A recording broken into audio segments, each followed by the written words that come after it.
हाम्रो आयोजनामा कार्यक्रमलाई विशेष अतिथि गरिरहनु भएका अतिथिज्यू हाम्रा रसमादेन, यसै क्रममा विशेष प्रमुख अतिथि हाम्रो मञ्च सम्बन्ध सङ्घीय लिम्बुवान प्रवास मलेसियाको अध्यक्ष प्रेममादेनज्यू लगायत पत्रकार हाम्रा विष्णु किराँतीज्यू लगायत अन्य विभिन्न सङ्घ संस्थाबाट पाल्नुभएका प्रतिनिधिज्यूहरू र यसै गरी हाम्रा तेह्रथुम जिल्लाका अग्रज आदरणीय ज्यूहरूलाई मेरो व्यक्तिगत तर्फबाट र सिङ्गो यो युनिटको तर्फबाट यहाँहरूलाई मुरी मुरी धन्यवाद दिन चाहन्छु। सर्वप्रथम त आज हाम्रो यस विशेष हाम्रो चाइनिज न्यू इयरको अवसरमा भाग्यशाली उपहारको मेन हाम्रो एजेन्डा यहाँहरूले देखिरहनु भएको छ। आज चाइनिज न्यू इयरको अवसरमा भाग्यशाली भाग्य चम्काउने अवसर तपाईहरुको सामुमा हामीले पस्किरहेका छौं। त्यसको साथसाथै विभिन्न कुराहरुमा पनि हामीले आदान प्रदान गर्ने जमर्को हामीले गरिरहेका छौं।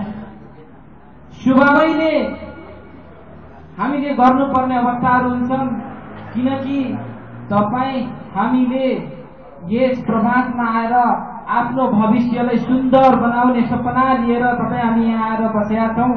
यसको बावजुद आज किन यो हाम्रो यो अँधेरी कोठाभित्र यसरी आफ्नो भावनाहरूलाई शेयर गर्ने कोसिस गरिरहेका छौं, यो महत्त्वपूर्ण कुरा हो।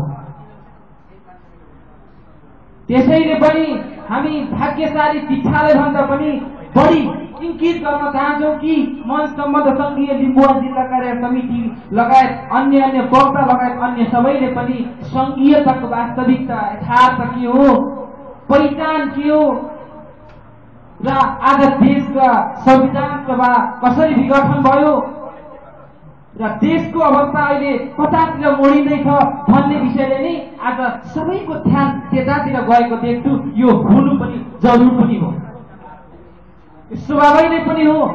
हामी त प्रवासमा आएका छौं, 2 दिनको लागि हो, हामीले केही समयको लागि मात्र आएका हौं।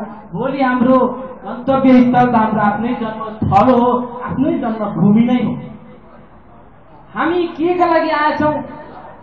थोरै पैसा आर्जनको निम्ति मात्र आएका छौं। यस प्रवासमा हामीले एक प्रकारले हामी बेचिएर आएका छौं, हाम्रो पसिना बगाएर हामीले यहाँ आएका छौं। यतिले पनि हामीले पुगेन, पैसै कमाउन छ, गर्न छ भनेदेखि हामी आफ्नो एउटा कम्पनीको रुल्स अनुसार बसेर हामीले गर्दा पनि हुन्थ्यो।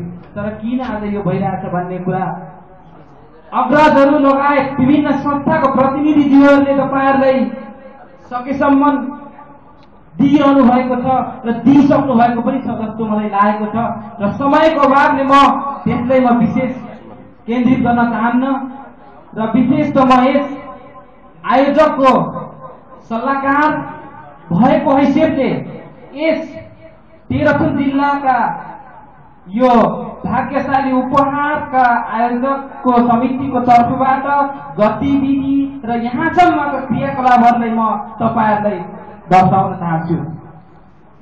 विशेष त हामीले धेरै समय अगाडिदेखि हामीले जमर्को गरेका हौं यो चाइनिज न्यू इयरमा भाग्यशाली उपहार सम्पन्न गर्ने भन्ने हिसाबले हामीले तेह्रथुमले ठूलो जमर्को त गर्यो। गर्दै जाँदा विभिन्न बाधा उब्रा समस्याहरू आउँछन्। स्वभावैले तपाई हामी आफ्नो ड्युटीमा हामी हेड भएका हुन्छौं।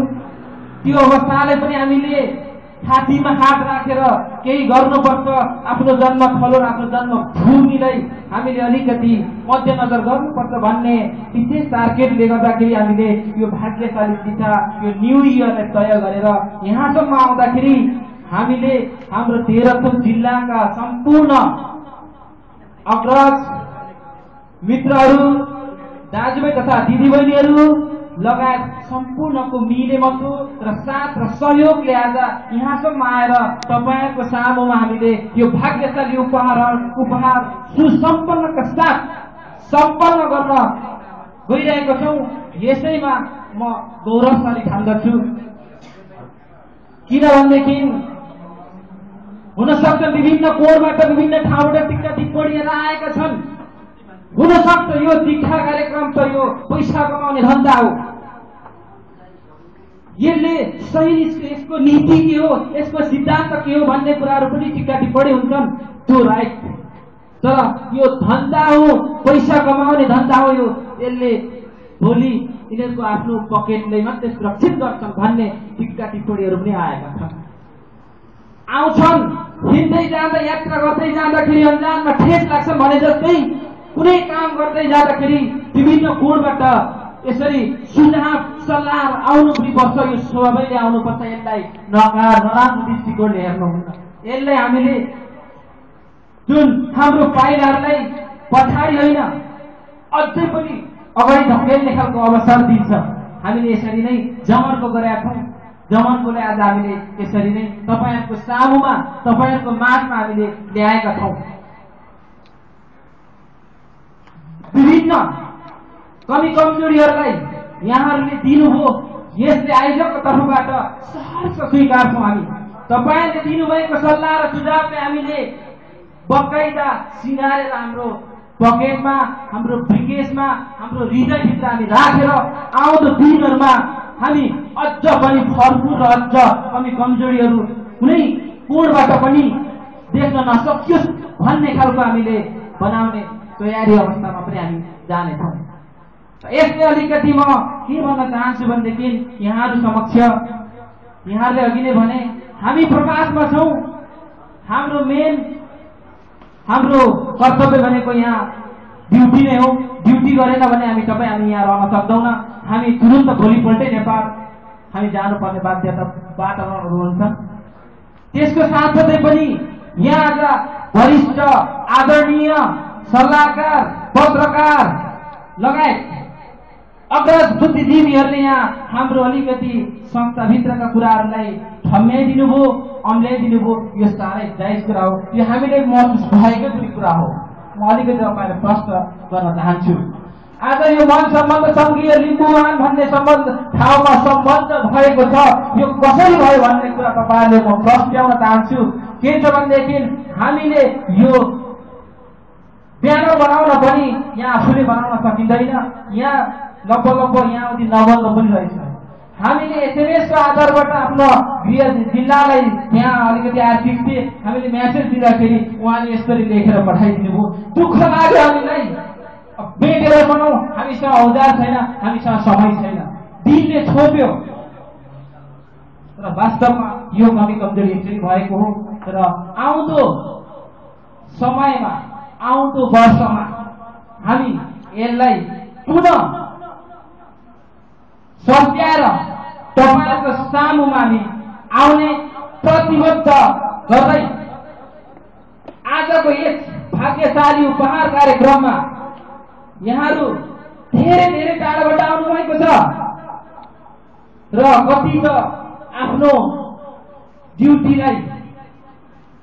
ड्युटीको साथीहरूसँग कति भनाइ खाएर किन गएको हो भनेर कति गालीहरू पनि थपेर यहाँ तपाईँहरू धैर्य गरेर बसिदिनु भएको छ। पीडा सबैको छ, तर यस पीडाको साथसाथै पनि तपाईँहरू यहाँ आएर आज यसरी हाम्रो विचार, तपाईँहरूको विचार कुराहरूलाई सेयर गरिदिने र लिने र कार्यक्रमलाई शोभा बढाइदिने र कार्यक्रमलाई सम्पन्न गर्नको समय दिनुहुने छ भन्ने पूर्ण विश्वासका साथ यहाँहरू अग्रजहरू हुनुहुन्छ। आज हाम्रो शिक्षा कार्यक्रम ओपनिङलाई सहज र सरल र पारदर्शी ढङ्गबाट कसरी बनाउन सकिन्छ भन्ने कुरामा पनि उहाँहरूले दिनुभएको छ। यसैले नै मूल आधार मान्दै तपाईँहरूको यसै पत्रकार, अग्रज, प्रतिनिधि लगायत सम्पूर्ण हाम्रा 13 जिल्लाका दाजुभाइ दिदीबहिनीहरूको माझमा यसलाई भाग्यशालीको फाइनल डिसिजन हामी तुरुन्तै गर्नेछौँ। यसमा कमी कमजोरीहरू हुन सक्छन्, यहाँहरू सबैको ध्यान अब अलिकति त्यतातिर जाओस् भन्ने म सुझाव दिँदै मेरो भनाइहरू अन्त्य गर्न चाहन्छु। सेवा रहो। जय लिम्बुवान। हस्त धन्यवाद सूर्य महादेवज्यू। उहाँले यस स्टेजमा आएर आफ्नो मन्तव्य प्रस्तुत गरिसक्नु भएको छ र अब म तपाईहरु सामु यो मन्तव्यको कार्यक्रम लगभग समाप्त भइसकेको जस्तो मलाई लागिरहेको छ र समाप्त भएको घोषणा गर्न चाहन्छु। र हाम्रो यो चाइनिज न्यू इयर 2013 को अवसरमा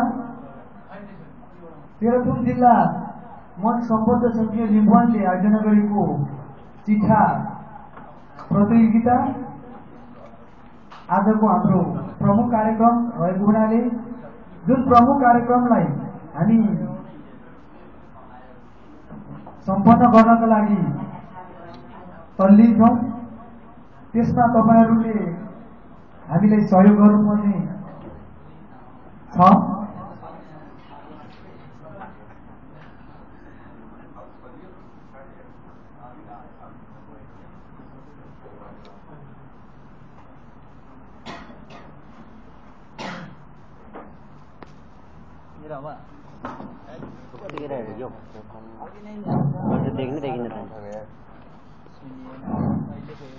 र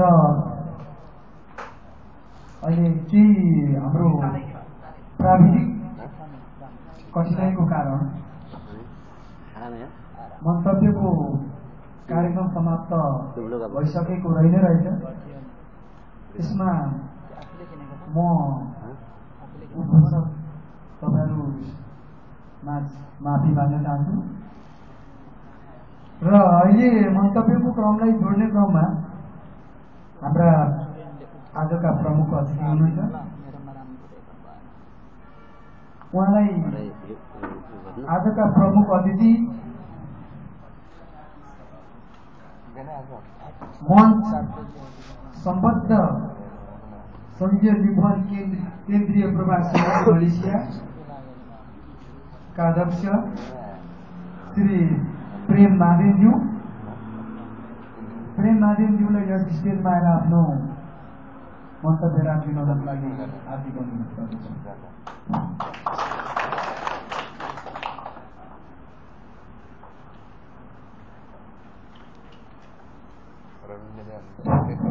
धन्यवाद सब मित्र।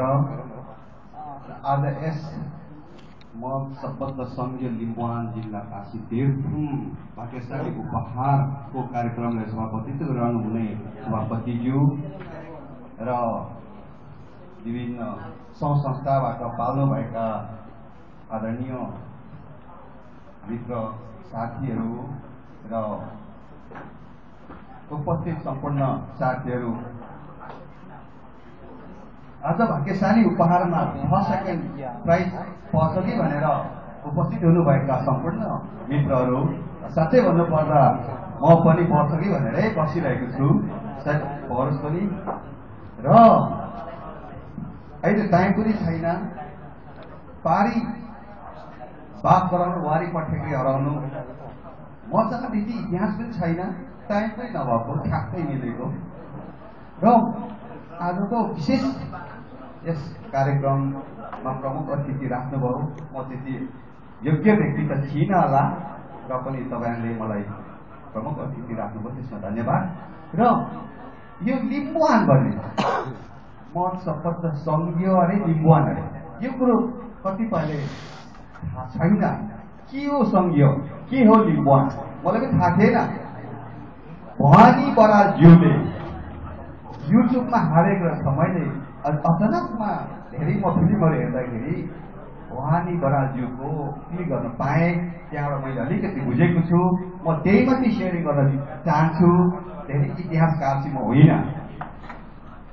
र लिम्बुवान संघीय भनेको के हो भने उहाँले प्रत्यक्ष भन्नुभएको छ, संघीय भनेको एउटा घर बाउको छोराहरू 7 भाइ, मै हो 7 भाइ, 7 भाइ हो, म पनि 7 भाइ हो। हामी छोड्दाखेरि लगभग 20,000 को दरले चल अचल सम्पत्ति बाँड्यो। त्यति अहिले लगभग 10 वर्ष मात्रै हुँदैछ हामी छुटेको। 10 वर्षको बिचमा 7 भएको सम्पत्ति जोड्यौँ भने अहिले 7 अर्ब चाहिँ नभनौँ, प्रत्येक 20-25 लाखको आर्थिक चाहिँ जुट्यौँ। र हामी 7 भाइ अहिलेसम्म नछुटेको भए धेरै भाइ 40-40 हजारको बनाउँछौँ। सङ्घीय भनेको त्यो हो। सङ्घीय झन्डा 2टा झन्डा छ हामीसँग, अरूको छैन। देख्नुपर्छ कहीँ काङ्ग्रेसको छैन, एमालेको छैन, माओवादीको पनि छैन, तर सङ्घीय लिम्बुवानको आज छ। किन यो 2टा झन्डा भने यो एउटा राष्ट्रियवादी देश ढुक्कै होइन जुटाउने एउटा यो चाहिँ यो पल्लो चाहिँ लिम्बुवान 9 जिल्लाभित्रको, यो थोरै लिम्बूको मात्रै होइन, लिम्बुवान 9 जिल्लाभित्र बसोबास गर्नेहरूको भनेर भवानी बरालले स्पष्ट पार्नु भएको छ। यो हो। यहाँ पनि हेर्नुहोस्, एउटा बाले पुलिसमा हेर्नुहोस् त 3टा झन्डा छ, यो पनि सङ्घीय हो। के छ त्यहाँ? श्रीलङ्काको बेग्लै छ, मलेसियाको बेग्लै छ, एउटा यहाँ जापानिज कम्पनीमा हेर्नुहोस्। मैले एकचोटि केही कोभिड देखेर म गाजाङमा थिएँ, बाङ्गी प्लास्टिकमा थिएँ, त्यहाँ 4 झन्डा छ। जापान उसको देशको एउटा छ, श्रीलङ्काको एउटा छ, मलेसियाको एउटा छ, 3-4 हुन्छ। त्यस्तै छ नेपालको सङ्घीयको। तर अरूले के भन्छ? लिम्बुवान नामै भएन भने कहिले हुन्छ नामको विरोध, पैसै भन्छ होइन, भोलि त लिम्बुवानले त अरूलाई त खेदाउने, त्यो कुरो पनि विश्वास गर्ने हो। अब जम्मा 9 जिल्लामा 32 लाखमा 4 लाख मात्रै लिम्बू, त्यही पनि त्यो 4 लाख 28 लाख खेद्छ। तपाईँले विश्वास गर्नुहुन्छ? तपाईँ कुद्नुहुन्छ, 4 लाखले खेदाउँछ 28 लाख। यो सबै भ्रम मात्रै हो। यो सबै एमाले, काङ्ग्रेस, माओवादीले यहाँको एउटा ऊ मात्र हो। कहिले खेदाउने होइन, सक्नु पर्यो नि। सकिने 4 लाखले चाहिँ 28 लाख मान्छे खेदाइन्छ, त्यही 4 लाख लिम्बूले। यो सबै भ्रम मात्रै। अब सिधै भनेछ काङ्ग्रेस, एमाले, माओवादीहरूले चाहिँ, माओवादीले जातीयको कुरो नगर्ने, वर्गीयको कुरो गर्ने। उनीहरू चाहिँ माउ सिद्धान्तमा चाहिँ यो लेखेको छैन भनेर अस्ति यो संविधान सभा विघटन गरायो, हत्या भयो। त माओवादीको सिद्धान्त उसले फलो गर्ने मान्छेले अर्काको बुढी अर्काको बारी उठाएर भगाउनु, त्यो पनि त माओवादीको सिद्धान्त, माओको सिद्धान्तमा लेखेको थिएन नि, जाँड सिखाउनु त लेखेको थिएन नि। धेरै मलाई पनि थाहा थिएन लिम्बुवान के हो, सङ्घीय के हो, लिम्बुवान के हो। तपाईँले पनि थाहा नहुन सक्छ। यसमा चाहिँ भवानी बरालको युट्युबमा गएर भवानी बराल लेख्नुहोस्, उसले प्रत्यक्ष भन्नुभएको छ। र लिम्बुवान लिम्बूको मात्रै होइन, एउटा लिम्बुवान के भने सङ्घीय लिम्बुवान, त्यो उहिलेको नेताहरूले चाहिँ खालि जुग बदलिँदै जान्छ। अब हेर्नुहोस् टिभी, पहिला टिभी कस्तो थियो? ठुलो सादा, कति ठुलो थियो। अहिलेको टिभी हेर्नुहोस् कति पातलो। यसरी जुग अनुसार जुग परिवर्तन हुँदै जान्छ, मान्छे बाठो हुँदै गयो। र अहिले सङ्घीय नेपालमा अवश्य छ भन्ने कुरो थाहा पाएर अहिलेको नेताहरू सङ्घीय मत सम्बद्ध सङ्घीय लिम्बुवानमा चाहिँ नेपालमा सुरुवात भयो। त्यसैको ब्रान्चहरू संसारमा फैलिएको छ। मलेसियामा पनि हामीले एक वर्ष अगाडि सुरुवात गऱ्यौँ। अहिले सशक्त रूपले हिजो मात्रै पेनाङमा 25 जनाको कमिटी गठन भएको छ। भोलि लोहोरमा हुँदैछ, पेनाङमा पुरै गठन भएको छ। तर यी सबैमा सक्रिय चाहिँ देखिएको छ। यो हेर्दाखेरि कति राम्रो छ, सजिलो छ। आयौँ ठुलाबडा भएर बस्यौँ, तर यो संस्था यो कार्यक्रम यहाँसम्म आइपुग्नलाई त्यति सजिलो छैन। मैले पनि धेरै अगाडिदेखि संस्था चलाउँदै आएको हो। यो मलेसियामा कति एउटाको छुट्टिउँदा अर्कोको नहुने, एउटाको बनाउँदा अर्को नहुने, कति मनबाट भयो होला। अघि धेरै साथीहरूले यो सबैको चाहिँ औँल्याउनु भयो तर म यसमा आउँछु किन यो पहिलोचोटि हो मान्छे जन्मिँदै विद्वान भएर जन्मिँदैन मान्छे जन्मिँदै राष्ट्रपति भएर जन्मियो होइन जन्मेर पछि एक्सेस गर्दा फेरि पुगेको मात्रै हो यस कारणले हामीले टिका टिप्पणी गर्नु मलाई उचित लागेन मलाई लागेको छैन म कुनै पनि दोस्याउँदिनँ म धन्यवाद दिन चाहन्छु र एकात्मकवादी भनेर पनि म गाली गर्दिनँ नेताहरूलाई किनभने भोलि किन भोट दिएर पठाइस् त भन्यो भने के भन्नु र त्यो विगतको कुरो नगरौँ आउँदा दिनहरूमा चाहिँ अलिकति सोचेर पहिलो नम्बर त अरुण पूर्व 9 जिल्लामा नजिकै हुन्छ कुनै काङ्ग्रेसको अब लिम्बूले खेलायो अस्ति थाहा भएको हो तपाईँहरूले अब सुभाष नेम्बाङ खेलाएको हो 2 चोटि अरू त नजिकै हुन्छ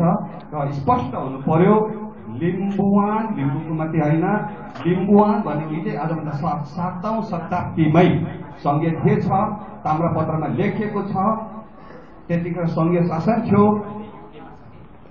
अरुण पूर्व 9 जिल्ला हामीले यहाँ 9वटा दियो अहिले बालेको छौँ यो 9वटा दियो किन बाल्यो भन्दा यो 9 जिल्लाले हामीले सम्मान गरेको हो यो त्यो जनाउँछ यो 9वटा दियोले र अहिले यहाँसम्म लेख्नुहुने हाम्रो म सबभन्दा सङ्घीय लिम्बुवान तेर्तुङका मित्रहरूलाई म धेरै धन्यवाद दिन चाहन्छु यहाँसम्म लेख्नलाई कति दुःख कष्ट गर्नुभयो होला सङ्घ संस्थामा काम गर्दाखेरि सानातिना कुरालाई त्यति हामीले ठुलो मान्नु हुँदैन सानातिना कुरोले हामीले मिनिमाइज गरेर लानुपर्छ एउटा म अध्यक्षको नाताले म धेरै अगाडिदेखि म तेर्तुङवासीसँग म एकदम राम्रो हेलमेट भएको र आएको नाताले मेरो तर्फबाट म यही नै सल्लाह दिन चाहन्छु म व्यक्तिगत तर्फबाट र म सम्बद्ध सङ्घीय लिम्बुवान केन्द्रीय प्रभाग मलेसियाको तर्फबाट म यही नै सल्लाह र सुझाव दिन चाहन्छु र आज हामीसँग टाइम पनि छैन र अघि धेरै साथीहरूले अपेक्षा राख्नुभएको छ निष्पक्ष कसरी खोलिन्छ भन्ने मेरो त्यसको बारेमा म के भन्न चाहन्छु भने सबैको अगाडि भिडियो रेकर्ड गरेर त्यही खिचिन्छ अनि अगाडि सबैको अगाडि यहाँ हालिन्छ त्यो निष्पक्ष हुनेछ र यति भन्दै मेरो यो छोटो भनाइ यहीँ नै समाप्त गर्छु र यदि मैले कुनै गल्तीहरू बोलेँ भने माफी पनि म माग्न चाहन्छु र म अन्त्यमा म जय लिम्बुवान भन्न चाहन्छु स्वीकार्नुहोला जय लिम्बुवान